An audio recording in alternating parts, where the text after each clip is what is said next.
What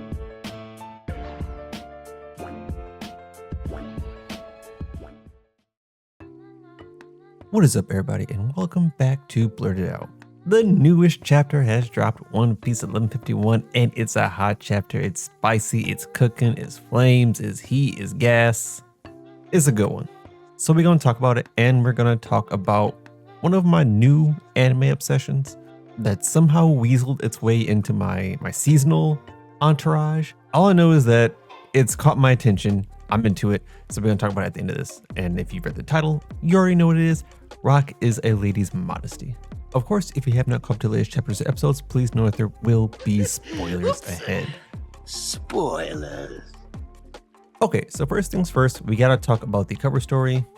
We are still in the pilgrimage. Now, I know that essentially the pilgrimage itself came to an end when Yamato delivered the sword back to the Inumaki Shrine, but we're kind of in this space where Yamato's just doing things for fun now.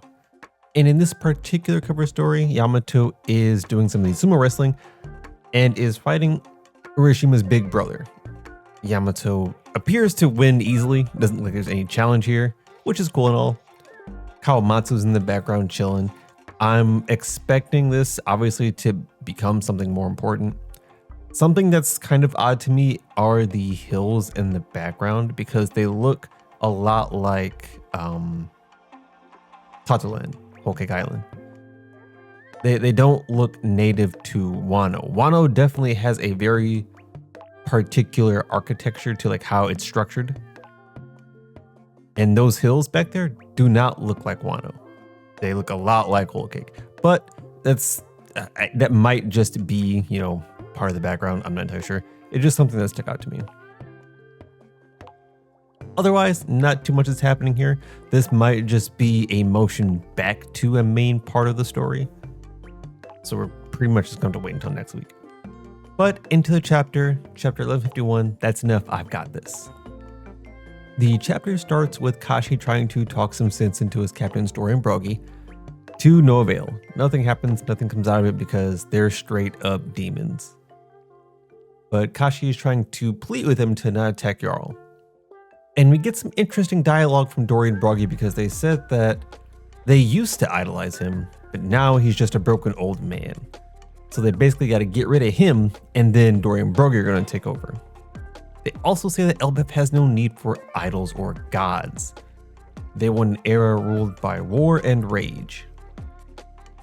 And this basically steps on everything that the early parts of Elbaf as an arc has been setting up, where the giants want peace, the giants have this rich culture, the giants they worship the sun god Nika, where that's a very big part of their culture is the sun god. They're basically at this point saying, get rid of all of that. We don't want peace, we don't want the sun god or any kind of idols. We just want war, rage, and strength. Which is kind of what the giants were known for in the early stages of like the world. That's one of the things that King Harold supposedly tried to clear from the giant's name is that type of mentality. So obviously this is a nod of Emu trying to bring that back because that's what Emu wanted in the first place. And we get some discussion about that later on where Emu was like, yeah, if King Harold hadn't messed up, we would have had you guys under our wing. Emu wants that strength, that war, that rage, so Emu's trying to force that through Dorian Broggy. And obviously the talk no jutsu is not getting to them, so everyone starts running. Some people are getting caught in the transformation, the reversey, and we actually get an interesting display of how this works because we see what looks to be an Othello board. It kind of goes by a few different names like Othello, Go. I think they're somewhat different games with very similar appearances. I would say the closest one is probably Othello because Othello is a modern version of a game called Reversey, which is what the move that Emu uses called Domi Reversey. And essentially what's happening is it's like the pieces are being captured. So if enough of the shadow demons kind of like close in on you, you end up getting captured yourself. And there doesn't seem to be a way to like avoid that. So like if If you get caught in that wave, you're just done. There doesn't seem to be a way to escape it. Once you're caught, you're flipped. It's also a nod back to what CP0 was playing in Wano, because I'm pretty sure they were doing the same thing where they were playing Othello as the raid was going on. So that seems to be a recurring theme. I don't know if that's necessarily like government based or what that has to do with kind of the story progression, but that seems to be coming up more often. I'd like to see that happen more and more as we kind of progress, because that could give us deeper insight into how things are being played. But yes, more giants are being turned, and they're all growing huge each time they get turned. So you have these huge giants taking on the normal sized giants. Everyone's trying to escape. And as this is happening, we have Ripley, who takes a look and is moving towards Colin. So she's going towards the kids. But she's also thinking about Gabon, because someone mentioned that Gabon got taken out by them as well. Now we cut to the kids, and they're all asleep again. And not only are they asleep, but they're hearing what's going on. So they're subconsciously thinking about demons and devils. And now they're starting to create those because of Killingham's ability. And let me tell you something about Killingham. I was a day one. I liked Killingham as soon as he showed up. Even the design that he initially started with, which everyone called goofy, everyone thought Killingham was low tier, the worst God Knight. And now he's hot and everyone likes him. I was here with Seahorse Killingham, and now we got Hot Killingham. So welcome all you newcomers to the world of Killingham. I hope you enjoy it here. But we get revealed to his hybrid form. So we can see the human half of Killingham as he looks like a centaur right now, basically, because he has the top half of a human, bottom half of a horse. And now his top half looks it immediately reminded me of Doll. It has a very gothic feel to it. And something to note is that he has sharp teeth. He has like fang-like teeth. And that usually indicates some kind of fishman lineage. I am going to say he's not a fishman, because I would imagine there is no God's Knight that has any kind of non-human DNA. Because that essentially would break the idea of a God's Knight. A celestial dragon is that they are not of human, like especially fishmen. Fishmen are looked down upon by pretty much normal humans, let alone like the celestial dragons. There's no way they would let a fishman become a God's Knight. I would say this is closer linked to his devil fruit ability, or might just be like, a physical feature. Katakuri has very sharp teeth, but he has no fishman lineage that we know of, so it could be something in that wheelhouse. That being said, I like the design. I liked all of Killingham's designs. I think this one's cool too. I would like to know why Killingham has the celestial dragon bubble, while Summers and Gunko do not. Even Shamrock didn't have that bubble, so I'm wondering why Killingham has it. I wonder if because so far Killingham has seemed like a more chill God's Knight compared to the other ones. But in this chapter, because Imu's here and because Imu was kind of like checking his power, he kind of stepped his game up a little bit. And he even says like, now that someone's here, a certain someone's here, now the big boss is here, I gotta ramp things up. So he's bringing in new demons. He's bringing the old ones that got defeated back to life. And we also get a cue card for his power again, which we saw initially when he was introduced, but they showed it again. So basically he's Kirin, mythical dragon fruit, hybrid form, just a reminder. And of course it is dope. Now we get a little bit of the straw hats that were tied up by Gunko, and they still can't really do anything. We do get some Usopp calling out to Dory and Brogy saying, what are you guys doing? Like, this is your homeland. You guys are giant warriors. How can you be doing something like this? And that's all we get of that. I'm expecting there to be something from Usopp here. I'm wondering if it's some kind of hockey-based feat that we're going to get. I want Usopp to do something. I feel like we are setting up for Usopp to be some kind of martyr or some kind of hero here. I don't know how Oda's going to do it, but for some reason I get the feeling it's coming up. Now we pan over to some of the giants, and while some of them are passed out, it looks like the moms, and specifically like some of the moms that were made into the monsters, are awake. And basically they're fighting off the Conqueror's hockey burst because they want to save their kids, which I think is really cool. And I don't know if they're all the moms. Like I think it's like moms and dads. Like I think it's a mixture of giants, but very specifically, you see the mom that got turned into a monster, or the mom that had a monster made from her. And they're going in to save their kids. Now, naturally, they can't do that because Summers is still using the ability. The kids still have thorns on them. So not really sure if that's going to do anything, but we'll see when they get there. My imagination tells me that Ripley is going to do something crazy, considering that Ripley's headed there as well. And I really don't see any of the normal giants doing anything, so I'm probably betting on Ripley doing something crazy. Now, Summers and Killingham talk to Emu and ask basically, okay, so now that we've got this going again, how far do you want us to take it? Because the main goal was to take Elbaf under their wing. They wanted to subjugate the giants and make them a fighting force. But Emu seems to want it to go on basically until Elbaf is destroyed. And not necessarily like Elbaf physically, but she says Emu says the spirit of Elbaf. So Emu is aiming for the heart, the core, what makes Elbaf Elbaf. That's what Emu is aiming to destroy, which I would equate to basically the will of Elbaf. And one of those things I would say correlate is that I link Usopp to the will of Elbaf. So the spirit of Elbaf, the will of Elbaf, I think is going to come to play with Usopp in the near future. And this is where we get the interesting dialogue from Emu saying that had Harold not blundered in that critical hour, the nation would have long been under my dominion. So again, we have some more insight on King Harold basically had some kind of deal with the world government, and specifically, it seems like Emu, or at the very least, very high echelons of the world government. So King Harold was in deep in something, and it looks like he last second made a change of heart, or he did something to go against the deal they struck. And that could have something to do with why he tore his horns off. That could have something to do with why Loki ended up killing him, if Loki did kill him, or how he ended up dead by someone saying and blamed on Loki.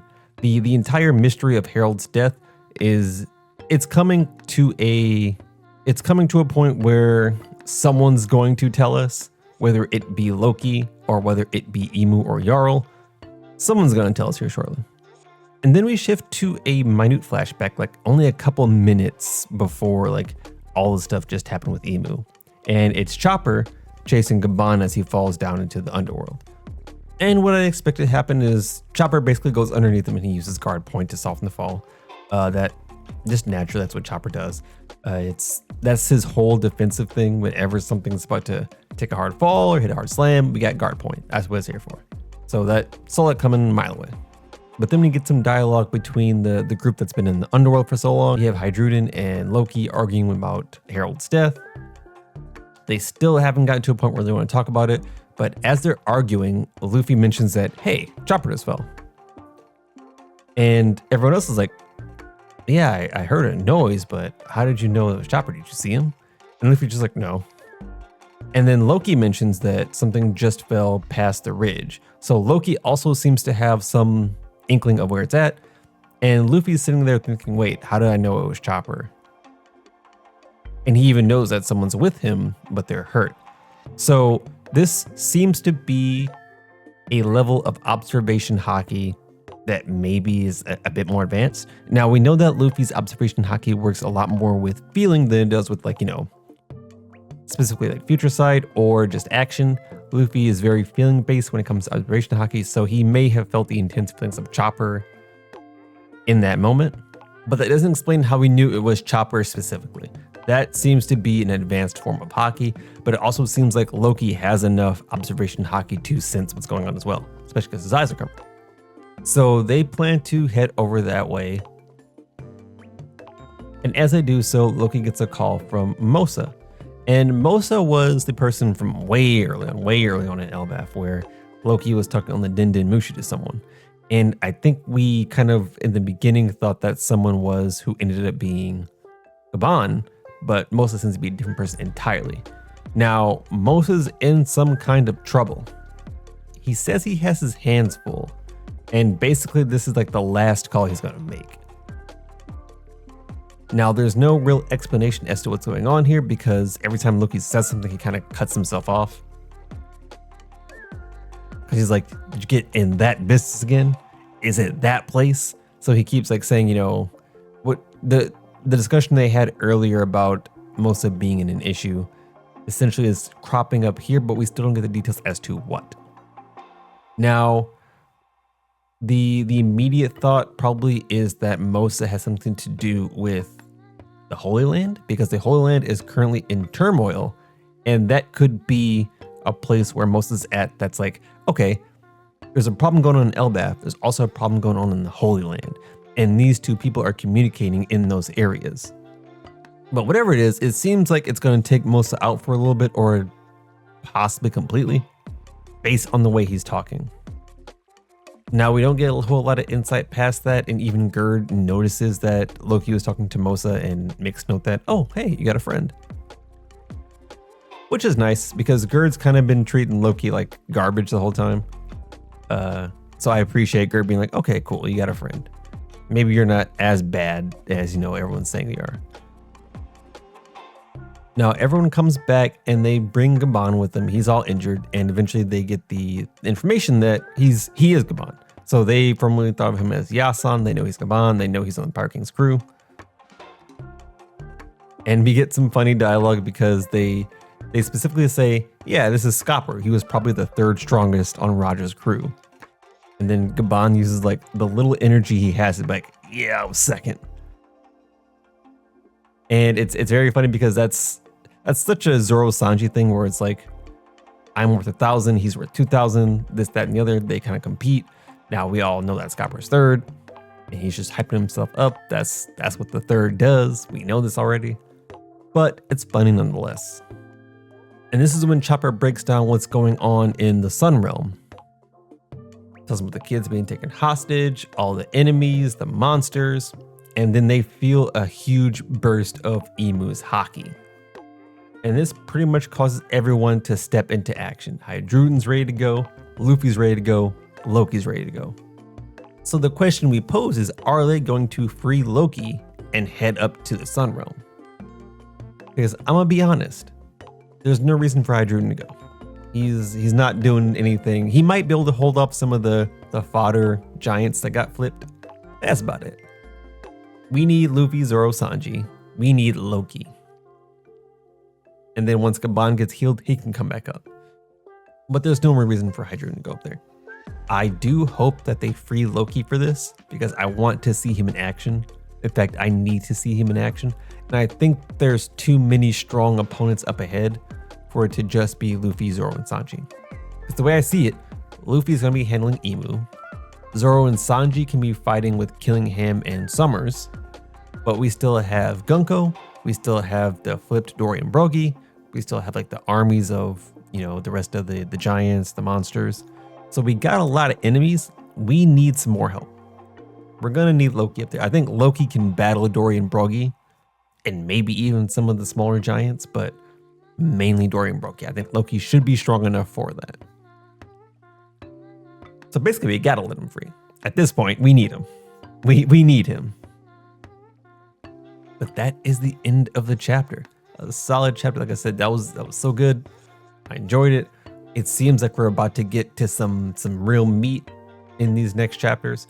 Now, it says that we're not on break. I recall seeing somewhere that we are on break. I don't know what the official stance is on that. Because I think if we're not on break, that would mean Oda did 4 chapters in a row, which is pretty uncommon. Usually he does the 3 chapters in a break. But we'll have to see in the upcoming days if that gets updated. We're probably going to see on the official Viz if there's a break or not. It could be an Oda break, could be magazine break. Not entirely sure. Hype chapter nonetheless. And then we're going to take the last little bit to talk about my new anime obsession, Rock is a Lady's Modesty. Because I started watching it on a whim. It piqued my interest like probably a little while ago. I saw it and I was going to add it to the list, but I ended up skipping over it. I don't really know why I skipped over it in the beginning, but I ended up watching an episode or two, and I like the premise. I like the characters we've been introduced to so far. I think they're funny. I think they're engaging. I like the storyline. It's like I was vibing with it, you know. I was like, okay, this is cool. I'm feeling this. The music is really good. The ED. So normally I don't listen to the openings and endings because they either spoil or they're just not very hype. I heard this ED by accident. And by accident, I mean like the episode was playing and it ended, and like I was getting up to get the remote or I was moving around and I hadn't stopped the episode yet, and the ED started playing.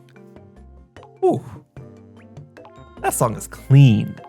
That song is, if you haven't heard that song, pause the podcast right now, go listen to that and then come back, because that song is clean. The second I heard that, it was like I heard the beginning part and I sat back down immediately. I was like, hold up. Let them cook a little bit. And they cooked. Such a good ED. It's on the playlist. I had that bumping in the car. That is a solid car song. Bumping down the street playing that. It's so good. And I'm about, I think 4 episodes in. So I honestly haven't really gotten too deep into the story yet to say if I'm like 100% in love with it. I like it. It's fun. And I'm going to keep watching the episodes just to see where it goes. At this point in time, we're still kind of getting into the deeper parts of the story. We're still in an area of setup where we have the 2 main characters that we're going to be following, and we're building them up. And I believe based on the opening, we're going to get 2 more characters. So probably mid to late season is going to be where we have like a cohesive story, and then we finish it off with the end of the season. Depending on how long this is, whenever I start these animes, I always forget to check if they're like a 12 episode, 24 episode. This honestly might be a 24 episode based on the content we kind of have to get through. But I'm excited. It's fun. I encourage you all to check out a few eps, see if you like it, come back here, let me know. That is going to be it for this episode. Don't forget to like, comment, subscribe, and I'll catch you all in the next one. Peace.